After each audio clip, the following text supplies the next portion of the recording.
नमस्कार दोस्तों, स्वागत है आपका स्टडी फंडा में एक बार फिर से। आज की इस वीडियो में हम बात करने वाले हैं सीएपीएफ असिस्टेंट कमांडेंट एग्जामिनेशन 2024 के बारे में। आगे की रणनीति क्या होनी चाहिए दोस्तों। जैसा कि आपको पता है ये साल 2023 जो है खत्म होने वाला है बहुत जल्द। 2024 में हम एंटर करने वाले हैं। हमारे पास सिर्फ और सिर्फ 7 महीने का टाइम है इस एग्जाम को क्रैक करने का। तो आज की वीडियो स्पेशली उन सभी एस्पिरेंट के लिए, चाहे आप फ्रेशर हो, तो चाहे आप अभी जस्ट आपने प्रिपरेशन स्टार्ट की है, या आप ऑलरेडी एक बार एग्जाम, 2 बार एग्जाम दे चुके हो बट अनफॉर्चुनेटली एग्जाम क्वालिफाई नहीं कर पाए हो। हर एस्पिरेंट के लिए जो है ये वीडियो इंपॉर्टेंट होने वाली है। बहुत सारी चीजें जो है आप इसमें नई सीखेंगे, आपको पता चलेगा इन डेप्थ इस एग्जाम के बारे में। तो चलिए स्टार्ट करते हैं आज का ये वीडियो। प्लीज सबसे एक रिक्वेस्ट है, प्लीज वीडियो को पूरा एंड तक देखना। बहुत बड़ा वीडियो नहीं होगा बट आपको बहुत सारी लर्निंग जो है इस वीडियो से मिलेंगी। चलिए शुरुआत करते हैं दोस्तों। सबसे पहले टाइम की बात कर लेते हैं दोस्तों। जैसा कि आपको पता है सीएपीएफ एसी एग्जाम 2023 जो है आपका अगस्त के स्टार्टिंग में जो है हो गया था दोस्तों।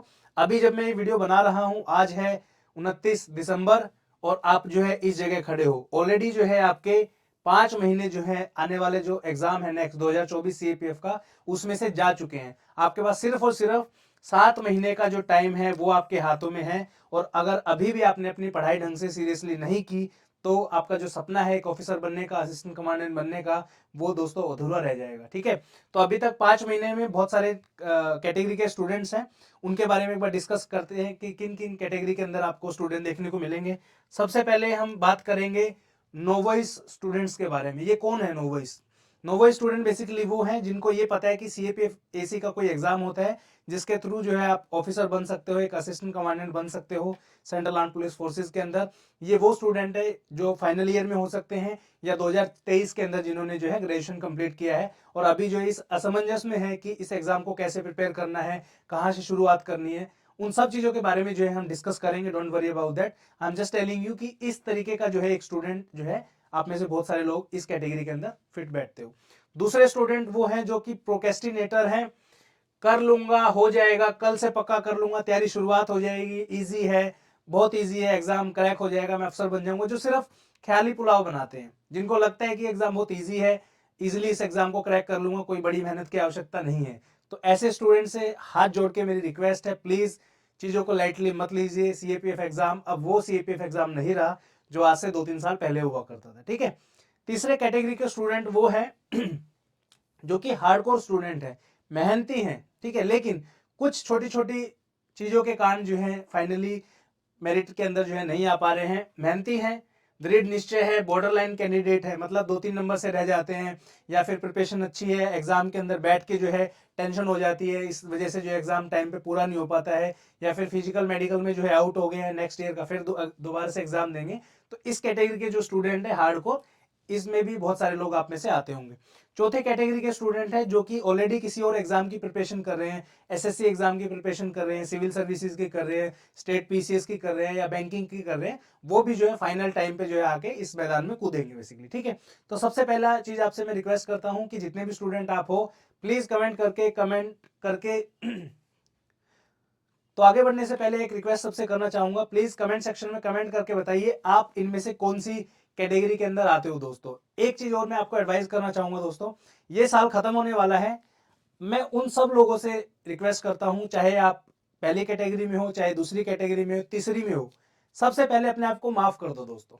आप पूछोगे सर किस चीज से माफ करना है? देखिए कई बार क्या होता है ना, जब हम तैयारी वैयारी करते हैं तो हमारे दिमाग पे ना एक प्रेशर रहता है कि मैंने यार इतना टाइम वेस्ट कर दिया, मैं क्या मुंह दिखाऊंगा किसी को, मेरा एग्जाम अगर क्रैक नहीं होगा तो। ठीक है, मैंने 5 महीने वेस्ट कर दिए इस साल के, मैंने कुछ भी पढ़ाई नहीं की, क्या मैं अभी तैयारी शुरू करूंगा तो क्या मेरा एग्जाम क्रैक हो जाएगा? इस तरीके के थाउजेंड्स ऑफ द थॉट आपके दिमाग में आते हैं। तो सबसे पहले आपको क्या करना है, इस साल के 2-3 दिन बचे हुए हैं, इन दिनों को अच्छे से जियो दोस्तों। खुल के जो है आप मजा करो, इन दिनों के अंदर पार्टी करो, नया साल बहुत अच्छे से मनाओ। ठीक है, अपने पेरेंट्स से बात करो, दोस्तों के साथ घूमने चले जाओ कहीं पे अगर जाना है तो, और खुद को माफ करो। ठीक है, सिर पे जो है जिम्मेदारियों का बोझ लेके आपको नहीं ढोना है। एक आप अच्छे इंसान आपको बनना है, ऑफिसर आप बन जाओगे कोई बड़ी बात नहीं है। ठीक है, जो बच्चा मेहनत करेगा, कंसिस्टेंट रहेगा, जिसको पता है कि मुझे ऑफिसर बनना है, उस ऑफिसर बनने के ड्रीम के लिए अगर आप मेहनत करोगे, डेडिकेटेड रहोगे, इधर उधर टाइम वेस्ट नहीं करोगे, तो डेफिनेटली कोई आपको रोक नहीं सकता ऑफिसर बनने से। बट अपने आप को सबसे पहले माफ करो। जो भी आपके दिमाग में चल रहा है कि मेरा टाइम वेस्ट हो गया, कुछ वेस्ट नहीं हुआ है। आज के दिन जब मैं वीडियो बना रहा हूं, 7 महीने का टाइम है आपके पास। ठीक है, इन 7 महीनों को अच्छे से यूटिलाइज कर लो। मैं आपको एक प्रॉमिस करके जा रहा हूँ आज इस वीडियो में, आपको ऑफिसर बनने से कोई नहीं रोक सकता, बट इन 7 महीनों को आपको डेडिकेटेडली जो है पढ़ना पड़ेगा, ठीक है। कोई बड़ी बात नहीं है ऑफिसर बनना, बन सकते हो। मेहनत की रिक्वायरमेंट है, डेडिकेशन की रिक्वायरमेंट है, हार्डवर्क की रिक्वायरमेंट है दोस्तों। चलिए आगे बढ़ते हैं इस वीडियो के अंदर। सबसे पहले जो है इस एग्जाम का एनालिसिस एक बार देखना जरूरी है कि किस किस साल में कितनी वैकेंसीज आई थी और कितनी जो है कट ऑफ गई थी। मैं सिर्फ वैकेंसी और जनरल कैटेगरी की जो कट ऑफ है उसके बारे में यहाँ पे बात करने वाला हूँ। जो जितनी भी अब हम बात करेंगे दोस्तों कट ऑफ के बारे में, क्योंकि एक स्टैंडर्ड आपको सेट करना है कि भाई इतने नंबर जो है मुझे लाने ही लाने हैं इस एग्जाम में। एक नंबर मैं आपको दूंगा आज इस वीडियो में कि भाई इतने नंबर अगर आपके आ गए तो जो है डेफिनेटली आप इस एग्जाम को क्रैक कर सकते हो। हमारे पास कट ऑफ अवेलेबल है 2022 तक की। तो अभी जो है लेटेस्ट कट ऑफ जो आई थी 2022 की, उसके अंदर 2022 में 253 वैकेंसी के आसपास थी आपकी, जिसमें जो आपकी कट ऑफ थी पेपर 1 की कट ऑफ जो है 135 थी 250 में से, और फाइनल कट ऑफ जो है 345 नंबर की थी दोस्तों, ठीक है। 2021 की अगर बात करें तो वैकेंसी 159 थी, 159 वैकेंसी ओनली।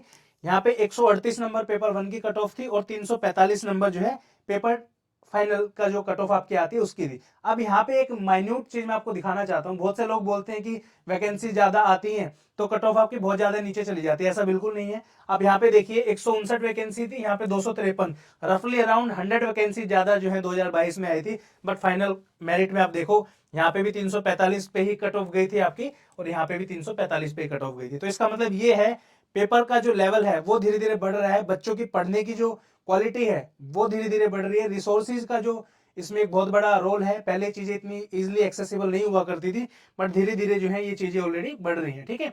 2020 की अगर मैं बात करूं तो वैकेंसी 209 के आसपास थी, 117 पे कट ऑफ थी और 325 पे फाइनल सिलेक्शन था। 2019 की अगर बात करूं तो 323 वैकेंसीज थी, 117 पे सिलेक्शन था, सॉरी पेपर 1 का मार्क्स थे, और 318 पे जो है आपका फाइनल सिलेक्शन था। उसके बाद एक फाइनल मैं आपको टेबल के थ्रू समझा देता हूं जल्दी से। कुल मिला के बात इतनी सी है दोस्तों, 5 साल का एनालिसिस आप यहाँ पे करोगे, 6 का 18, 19, 20, 21, 22, 23, इन सब सालों का एनालिसिस जो अब आप करोगे तो आप देखोगे वैकेंसी में कम ज्यादा आपको देखने को मिलेंगी, ठीक है। लेकिन कट ऑफ में आप एक चीज देखिए यहाँ पे 2018 को छोड़ दीजिए दोस्तों, क्योंकि 200 वैकेंसी को 450 वैकेंसी से कंपेयर करना मूर्खता है दोस्तों, उसको मैं यहाँ पे कंसीडर नहीं करूंगा। जस्ट फॉर द सेक मैंने यहाँ पे जो है ये नंबर लिया है, इसको आप इग्नोर कर सकते हो, ठीक है। 19, 20, 21, 22 इन चारों ही सालों के अंदर आप देखोगे मिनिमम कट ऑफ आपकी 117 पे गई है, ठीक है। इसका मतलब क्या है, आने वाला 2024 जो साल होगा उसमें भी आप मान के चल सकते हो 125-30 के ऊपर जो है आपकी कट ऑफ रहने वाली है। वैकेंसी आपकी कम आए ज्यादा है डजेंट मैटर, क्योंकि लेवल जो एग्जाम का बढ़ गया है। क्वेश्चंस के थ्रू में वो आपको चीज दिखाऊंगा, ठीक है। उसके बाद जो फाइनल सिलेक्शन जो होने वाला था, अब देखो 2019, 20, 21, 22 इन चारों ही सालों के अंदर जो है 300 प्लस जो है मार्क्स आपके फाइनल सिलेक्शन के लिए चाहिए। तो कुल मिला के इतना है। आप इनमें देखोगे, अब आपको क्या लगता है जो 117 नंबर जो लिखा हुआ है ना यहाँ पे, दैट डजंट मीन कि 117 नंबर वाले बच्चे का सिलेक्शन हुआ है, ठीक है। फाइनल जो बच्चा रहेगा उसके पेपर 1 में 117 हो सकता है, इंटरव्यू में उसके 110 नंबर आए हो, ठीक है। वो भी चीज आपको ध्यान में रखनी है इसके साथ साथ, ठीक है ना। तो कुल मिला के इतना है कि पेपर 1 में आपका एक टारगेट है भाई 130-35 पे अगर कट ऑफ जा रही है तो मैं एटलीस्ट 150 से 155 नंबर पेपर 1 में मिनिमम लेके आऊंगा। पेपर 2 का भी जो है एक स्टैंडर्ड रखो अपना कि यार एटलीस्ट 90 से 100 नंबर जो है मुझे लाने हैं, तब जाके आपका फाइनल में जो है सिलेक्शन होगा, ठीक है। यहाँ का जो आपका टारगेट है वो कम से कम 350 360 नंबर का रखिए फाइनल सिलेक्शन का जो आपके मार्क्स आने चाहिए, ठीक है। चलो आगे चलते हैं। इसके बाद ये कुछ क्वेश्चन है दोस्तों 2019 के स्पेसिफिकली मैंने डाले हैं, क्योंकि 19 से 23 तक के उसमें हम आए हैं, तो डेफिनेटली हमें क्वेश्चंस को देखना चाहिए कि क्या क्या ट्रेंड जो है बेसिकली बदला है। ये जितने भी क्वेश्चन है ना, वीडियो पॉज करके देख सकते हो, ये वो क्वेश्चन है देख के एटलीस्ट हमें ना ये समझ में आता है कि हाँ यार ये क्वेश्चन मैंने पढ़ा था। जैसे for example Sufi work by Kashful Mahjub has been written by, तो ये एनसीईआरटी का डायरेक्ट क्वेश्चन है, तो एटलीस्ट आपको ये रहेगा कि हाँ यार ये मैंने पढ़ा हुआ है। थीम्स के एनसीईआरटी का क्वेश्चन है, ये याद नहीं है कौन सी थीम का है, ठीक है। उसके बाद जैसे कानपुर कॉन्स्पिरेसी वाला जो है ये भी आपने स्पेक्ट्रम में पढ़ा होगा, नीलूशेंट में पढ़ा होगा। इधर आपकी जो एसोसिएशन हैं ये भी आपने पढ़ी होगी कहीं ना कहीं। उसके बाद इधर प्रार्थना समाज है, ये सब चीजें ऐसी हैं जो आपको थोड़ा बहुत माइंड लगा के आपने पढ़ा है, रिवाइज किया होगा, तो एटलीस्ट आप इनको सोल्व करने की कोशिश कर सकते हो, राइट। इधर आप देखोगे मैच द फॉलोइंग है, मैप का क्वेश्चन है, इजी था सा पूछा हुआ है। यहाँ पे सातवाहना रूलर से डायरेक्टली एनसीईआरटी का क्वेश्चन है। तो 2018-19 तक ना जो लेवल था वो बहुत, मतलब मैं ये नहीं कहूंगा बहुत ज्यादा इजी था, बट अटेम्प्ट करने लायक था। मतलब अगर बच्चा कोई नॉर्मल भी मेहनत करता तो वो उस पेपर को जो है इजिली जो है क्रैक कर सकता था। बट जैसे जैसे साल बढ़े आपके 21, 22, 23 में आए, ये 2023 का पेपर है, ठीक है। यहाँ पे देखिए 6 स्टेटमेंट वाला क्वेश्चन यूपीएससी ने पूछा है। ऑल्दो क्वेश्चन मीडियम है, ज्यादा मुश्किल नहीं है, बट फिर भी आप देखिए इतना टाइम पढ़ने में आप इसको लगाओगे, to the point sure answer होने के लिए आपको बहुत ज्यादा मेहनत इसमें करनी पड़ेगी। उसके बाद ये वाला जो क्वेश्चन है आपका 12th क्लास के एनसीईआरटी से दिया हुआ है, ठीक है। ये वाला जो क्वेश्चन है ये आपको ना किसी एनसीईआरटी में मिलेगा, ठीक है। ये वाला क्वेश्चन ना आपकी थीम्स के अंदर दिया है, ना कोई आपकी जो दूसरी एनसीईआरटी वहां पे है, ये उपिंदर सिंह का क्वेश्चन डाला हुआ है इन्होंने, बताओ, ठीक है। उसके बाद करंट अफेयर में भी आप देखोगे 3-4 क्वेश्चन बहुत उटपटांग से डालने लग गए। देन आप इधर देखोगे ये भी करंट अफेयर का जो है, जनरली पहले सीएपी में ऐसे क्वेश्चन नहीं आया करते थे। स्पोर्ट्स का कोई क्वेश्चन पूछ लिया, उसके बाद आपका बुक के ऊपर कोई क्वेश्चन पूछ लिया, अवार्ड पे पूछ लिया, ठीक है, दादा साहब फाल्के पूछ लिया, सरस्वती सम्मान पे क्वेश्चन पूछ लिया, इस तरीके के क्वेश्चन जो है आते थे पहले। जायद मैंने पूछ लिया, ठीक है, वन लाइनर क्वेश्चन आया करते थे। अब आप देखोगे इन डेप्थ जो है आपसे क्वेश्चन पूछे जाने लगे हैं। ये 2023 का पेपर है। यहाँ पे आप देखो ये अर्थशास्त्र वाला जो है क्वेश्चन है, देखने से लगेगा कि आपको हाँ यार ये तो मैंने पढ़ा हुआ है, आपने नाम सुना है सिर्फ अर्थशास्त्र। जो इसके जो स्टेटमेंट है ना डायरेक्टली उपिंदर सिंह से जो है पूछा गया है, ठीक है। तो लेवल डेफिनेटली बढ़ गया है, आपको प्रिपरेशन जो है अपनी बढ़ानी पड़ेगी। ऐसा नहीं है कि नॉर्मल पढ़ के जो है आपका काम चल जाएगा, ठीक है। ये वाली वो बुक है, इस बुक से 4 से 5 हिस्ट्री के क्वेश्चन इस बार डायरेक्टली यूं की यू स्टेटमेंट पिक करके यूपीएससी ने जो है पेपर में डाला है। सेम क्वेश्चन सीडीएस में भी इसी तरीके के कुछ आपको देखने को मिलेंगे, ठीक है। तो अब क्या है, क्या आपको अपनी स्ट्रेटेजी चेंज करनी चाहिए? क्या आपको जो आपके स्टैंडर्ड सोर्स एनसीईआरटीज हैं या लूसेंट की बुक आप पढ़ते हो या फिर स्पेक्ट्रम आप पढ़ते हो, क्या उनको छोड़ के जो है इस बुक को फॉलो करना चाहिए? क्या लगता है आपको? नॉट एट ऑल दोस्तों, आपको बिल्कुल भी अपने सोर्स को चेंज करने की कोई आवश्यकता नहीं है। Let me tell you a very simple thing. देखिए यूपीएससी का ना एक चीज शॉर्ट है, ये लास्ट के 5-6 साल में आप भी जो है एनालिसिस अपना उठा के देख सकते हो। हर साल यूपीएससी ना एक सब्जेक्ट के अंदर, एक या दो सब्जेक्टों में कुछ ना गेम करता है। गेम इन द सेंस वो यूजुअल क्वेश्चन नहीं पूछेगा वहां से। जैसे इस बार जो आप देखोगे इसमें आपके हिस्ट्री के क्वेश्चन काफी ज्यादा टफ थे, ठीक है। उसके बाद मैथ के क्वेश्चन इस बार जो है थोड़े से टफ थे। करंट अफेयर कंपेरेटिवली 2-3 क्वेश्चन देखिए मुश्किल रहते हैं, बट बाकी सारे क्वेश्चन सॉल्वेबल थे, राइट। इससे जो पिछले वाला साल था 2022 का था, उसके अंदर 28 क्वेश्चन करंट अफेयर के पूछे यूपीएससी ने, ठीक है। और 28 में से बिलीव मी 20 क्वेश्चन ऐसे थे जो मतलब सुने तो थे हमने बट सोल्व कोई नहीं कर पाया, ऐसे क्वेश्चन थे वो, राइट। उससे पहले जो आई थिंक 2021 का एग्जाम था शायद, उसमें मैथ के इतने ज्यादा टफ क्वेश्चन दे दिए थे।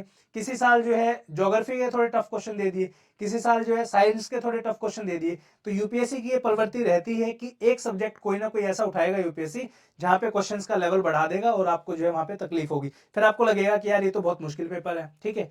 एक स्टैंडर्ड सा सोल्यूशन मैं आपको देता हूँ इस चीज का, ठीक है। बहुत सारे लोग आएंगे, बहुत सारे टॉपर्स बोलेंगे कि ये बुक पढ़ लो, ये सोर्स चेंज हो गया, आजकल ये पढ़ने की आवश्यकता है, इस चीज को फॉलो करो, उस चीज को फॉलो करो। But believe me simple strategy है। यूपीएससी का मंत्र मैं आपको आज बता रहा हूं कि क्या करना है एक्चुअल में इस एग्जाम को क्रैक करने के लिए, ठीक है। बहुत ज्यादा इधर उधर भागने की आवश्यकता नहीं है। आपको लगे मैं ये भी कर लूं, मैं वो भी कर लूं, ठीक है। सीएपीएफ एसी एग्जाम 2023 का क्वेश्चन पेपर आप खुद उठा के देखो, मैं नहीं कह रहा, आप खुद उठाओ। 125 क्वेश्चन जो है ऐसे थे उसमें जो टोटल पूछे गए थे, ठीक है।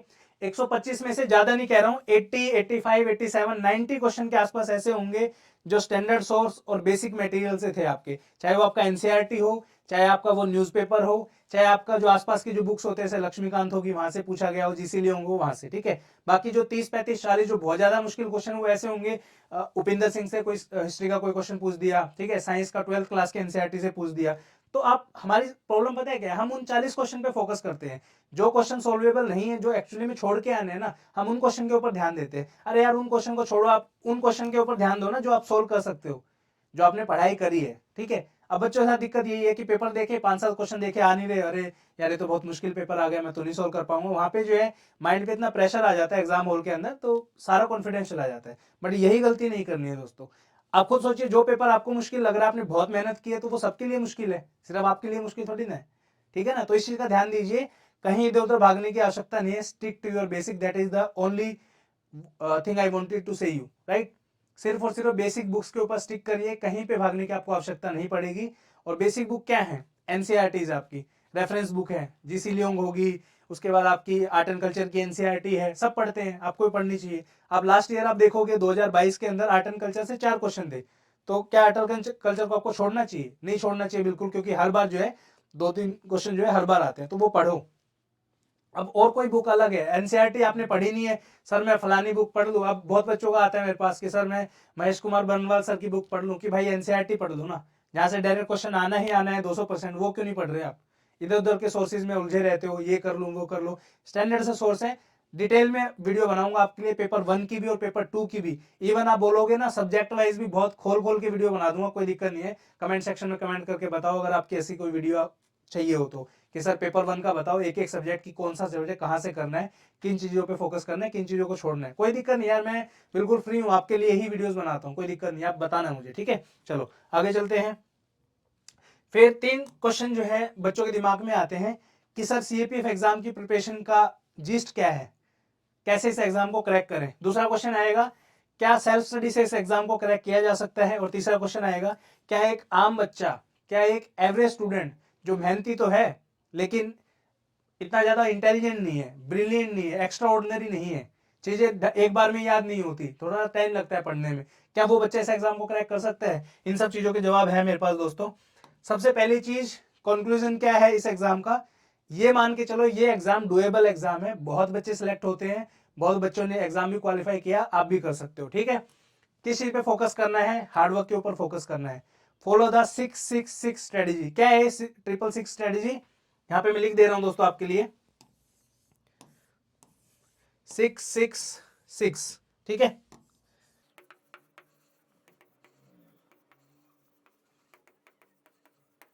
डेली 6 घंटे, हफ्ते में 6 दिन, और टोटल 6 महीने अपने आप को दे दो, आपको ऑफिसर बनने से कोई नहीं रोक सकता। ईमानदारी होनी चाहिए अपने काम में, ऐसा नहीं कि फॉर्मेलिटी, हाँ यार सर ने बोला 6 घंटे पढ़ने को तो मैं बैठ गया हूँ, 6 घंटे पढ़ के उड़ जाऊंगा, नहीं। अगर आप खुद की पढ़ाई से सेटिस्फाई हो तो वो 5 घंटे में भी हो सकती है, अगर नहीं हो तो वो 8 घंटे में भी नहीं होगी। ईमानदारी से जितना आप पढ़ो यार, अपनी बुक से प्यार करो ना यार, जब आपको पता है ये चीज आपको इतने ऊंचे मुकाम पे लेके जाएगी, क्यों भागते हो उनसे? मुझे बहुत दुख होता है बच्चों को देखते हुए कि इधर उधर की चीजों में टाइम वेस्ट कर रहे हैं, फलानी कोचिंग ज्वाइन कर लूं, ये हो जाएगा वो हो जाएगा, उस कोचिंग का ये मटेरियल अच्छा है। टेलीग्राम ग्रुप में मैं देखता हूँ कई बार बच्चों से कि फलानी बुक के नोट शेयर कर दो, इसका पीडीएफ दे दो, उसका पीडीएफ दे दो।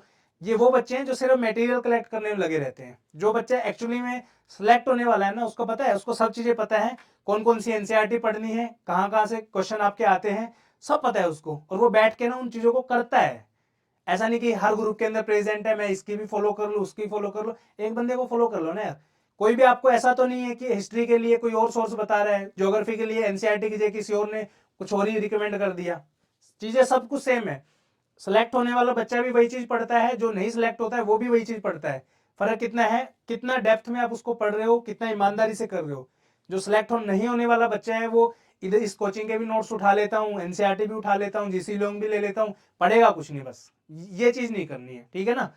666 रूल फॉलो कीजिए अपनी लाइफ में, बिलीव मी एग्जाम जो है आप क्रैक कर लो, कोई बड़ी बात नहीं, ठीक है। नेक्स्ट है, क्या ये एग्जाम सेल्फ स्टडी से किया जा सकता है? 200% किया जा सकता है। तो दोस्तों बहुत बच्चों ने किया है, और इट इज नॉट रिक्वायर्ड कि आप कोई कोचिंग ज्वाइन करो। अगर आपको ये पता है कौन सी बुक पढ़नी है, कितनी डेप्थ में पढ़नी है, प्रैक्टिस के लिए कौन से क्वेश्चंस लगाने हैं, पीवाईक्यू सोल्व करने, सीडीएस के, एनडीए के, सीआईएसएफ के, जियोलॉजिस्ट के, कितने एग्जाम है यार, सबके पीवाईक्यू सोल्व करो, एनालिसिस बनाओ, कहां से कितना डेप्थ में क्वेश्चन पूछ रहा है यूपीएससी, राइट। हम फ्री में वीडियोस डालते हैं, उन वीडियोस को फॉलो करो कि कौन कौन से क्वेश्चंस का क्या क्या एनालिसिस है, कहां से क्वेश्चन आ सकता है। ये सब चीजें फ्रीली अवेलेबल है आप सब लोगों के लिए। प्लीज अपनी पढ़ाई पे जो है बेसिक्स पे स्टिक करो। ये एग्जाम आप इजिली जो है सेल्फ स्टडी से भी कर सकते हो, कोई कोचिंग की आवश्यकता नहीं है, ठीक है। चलिए आगे चलते हैं। एवरेज स्टूडेंट क्या इस एग्जाम को क्वालिफाई कर सकता है? बिल्कुल कर सकता है। मेरे पास एक परफेक्ट एग्जांपल है इस चीज का, मैं आपको बताता हूँ। रवि का आपने नाम सुना होगा, all India rank 9, CAPF AC exam 2020, under training officer, central arm police forces की जो सीआईएसएफ ब्रांच है उसके अंदर, ठीक है। बहुत ही एवरेज स्टूडेंट था, दिल्ली यूनिवर्सिटी से ओपन से बीए किया है, बीए, आप समझ रहे हो, ओपन से बीए किया है। और बहुत मतलब एवरेज स्टूडेंट, मतलब एक होता है ना कि एक तो बहुत ब्रिलियंट होता है कि एक बार किया सब कुछ याद हो गया, नहीं। Average student, normal human being, आपकी और मेरी तरह मेहनत की बार 12-12 घंटे पढ़ा है वो लड़का, 10-10 घंटे उसने पढ़ाई की है। लक्ष्मीकांत, यू वोंट बिलीव, 8 से 10 बार 15 बार पढ़ी होगी उसने, ठीक है। तो ऐसे बहुत सारे एग्जाम्पल हैं। तो अपनी जो है मेहनत करिए, स्टिक्स करिए बेसिक के ऊपर, एनसीईआरटी पे फोकस कीजिए, रेफरेंस बुक पे फोकस कीजिए। बच्चों को मैंने देखा है यार, बिलीव मी, मतलब जो चीज करने की है ना वो नहीं करते, बाकी उसके अलावा सब करेंगे। साइंस की एनसीईआरटी पढ़ने को बोला 9वीं 10वीं क्लास की, फलानी कोई बुक उठा लाए, सर ये पढ़ लूँ इससे हो जाएगा। भाई जितना बोला है उतना तो कर लो यार, ठीक है। एनसीईआरटी के बाहर कुछ नहीं है सीएपीएफ एग्जाम में, बता रहा हूं मैं आपको, ठीक है।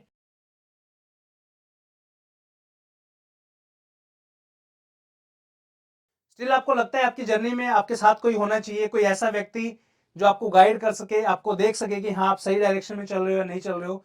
स्टडी फंडा का foundation batch, last foundation batch start हो रहा है 5 जनवरी 2024 से पूरे एग्जाम तक। I can assure you one thing, मेहनत करो, मैं आपके साथ खड़ा हूं, कोई भी आपको प्रिपरेशन में कमी नहीं महसूस होगी। हर चीज से, एनालिसिस की तरफ से हुआ, आपका कोई टॉपिक समझ में नहीं आ रहा है वो हुआ, आपकी writing practice, paper 1 paper 2 MCQs, हर एक तरफ से जो है आपकी पूरी मदद की जाएगी इस कोर्स के अंदर। अफसर बैच इस कोर्स का नाम है और इसकी डिटेल जो है पीछे आपको देखने को मिल जाएंगी। क्या क्या चीजें इसमें इंक्लूडेड रहेंगी, सब चीजें हैं जो इस एग्जाम को क्रैक करने के लिए आपको चाहिए, वो सब चीजें इसमें आपकी रहेंगी। पेपर 1 की वीडियोस, पेपर 1 की test series, current affair, paper 2 की लाइव क्लास। पूरे इंडिया में कोई लाइव क्लास नहीं पढ़ाता है पेपर 2 के लिए, स्टडी फंडा इज द ओनली इंस्टीट्यूशन जो पेपर 2 की लाइव क्लास पढ़ाता है। उसका रीजन एक ही है, क्लास में आओ, पढ़ो, सीखो और जाओ, प्रैक्टिस करो। टेस्ट सीरीज सब कुछ इसमें इंक्लूडेड है। उसके बाद पेपर 2 की test series with evaluation, doubt session, hard copy का मटेरियल, प्रीवियस ईयर पेपर्स, सब कुछ जो आप सोच सकते हो वो सब कुछ अवेलेबल है। जाके जो है आप एनरोल कर सकते हो, स्टडी फंड ऐप पे कोर्स अवेलेबल है। कोई डाउट अगर इस कोर्स के रिगार्डिंग आप पूछ सकते हो, कोई दिक्कत नहीं है। और सबसे आखिरी में सिर्फ एक बात कहना चाहूंगा दोस्तों, सेल्फ स्टडी अगर आप कर रहे हो, जरूरी नहीं है कि कोई महंगी कोचिंग ही ज्वाइन की जाए। अगर आप सेल्फ स्टडी भी कर रहे हो, हमारा नंबर है 8743905050। दिन में कभी भी आपको पूरी प्रिपरेशन के अंदर कोई भी डाउट आए, please do let us know, और एक मैसेज ड्रॉप करो कि सर मुझे ये चीज समझ में नहीं आ रही है, सर मुझे प्रिपरेशन में यहाँ पे डाउट है। कुछ भी डाउट है आपका XYZ प्रिपरेशन के रिगार्डिंग, कोई भी डाउट है, सब्जेक्ट के रिगार्डिंग कोई भी डाउट है, कोई चीज समझ में नहीं आ रही है, कोई क्वेश्चन समझ में नहीं आ रहा है, प्लीज हम तक भेजिए। हमारे लिए बहुत खुशी की बात होगी कि हम आपकी उसमें हेल्प करेंगे, ठीक है। और ये बैच की सारी डिटेल डिस्क्रिप्शन में भी आपको मिल जाएगी। तो दोस्तों लास्ट में सिर्फ एक ही बात कहना चाहूंगा जाते जाते, इस साल के 2-3 दिन बचे हुए हैं, प्लीज इन दिनों को एंजॉय करिए और नए साल की शुरुआत जो है नए गोल से करिए, नए रेजोल्यूशन से करिए कि आपको ऑफिसर बनना है और सीएपीएफ के अंदर जो है असिस्टेंट कमांडेंट बन के अपने पेरेंट्स को वो खुशी देनी है। यार पेरेंट्स के लिए तो बनता है एटलीस्ट, इजंट इट। एक बार मेहनत कर लो यार, सिर्फ 6 महीने की बात है, एक बार मेहनत कर लो। 6 महीने के बाद, आज 2023 का दिसंबर का महीना है, अगले साल 2023 की जगह 2024 आ जाएगा। दिसंबर के ही महीने में अगले साल पीईटी और एमएसटी दे रहे होगे आप लोग, एग्जाम क्वालिफाई हो जाएगा तो फिजिकल दे रहे होगे, मेडिकल दे रहे होगे इस टाइम, और अगले साल ऑफिसर बन जाओगे आप, ठीक है। तो हार्डवर्क करिए, मेहनत करिए, क्योंकि मेहनत का कोई भी सब्सटीट्यूट नहीं है, कोई भी शॉर्टकट नहीं है दोस्तों। डिटेल में आपको अपने आप को ग्राइंड करना पड़ेगा दोस्तों, ठीक है। बुक्स के साथ 8-8 घंटे, 10-10 घंटे, 6-6 घंटे, 7-7 घंटे पढ़ना पड़ेगा। प्लीज पढ़ाई करिए। आपने बहुत बड़ा सपना देखा है और विश्वास करिए मेरी बात का, जब आप एक ऑफिसर बन जाओगे तो बहुत कुछ चीजें बदल जाएंगी दोस्तों। इसी बात के साथ इस वीडियो को एंड करता हूं। उम्मीद करता हूं आपको वीडियो पसंद आया होगा। प्लीज कोई भी आपका डाउट है किसी चीज के भी रिगार्डिंग, कमेंट सेक्शन में कमेंट करिए और मुझे बहुत खुशी होगी आपका रिप्लाई करने में। Till then thank you so much. जय हिंद, वंदे भारत।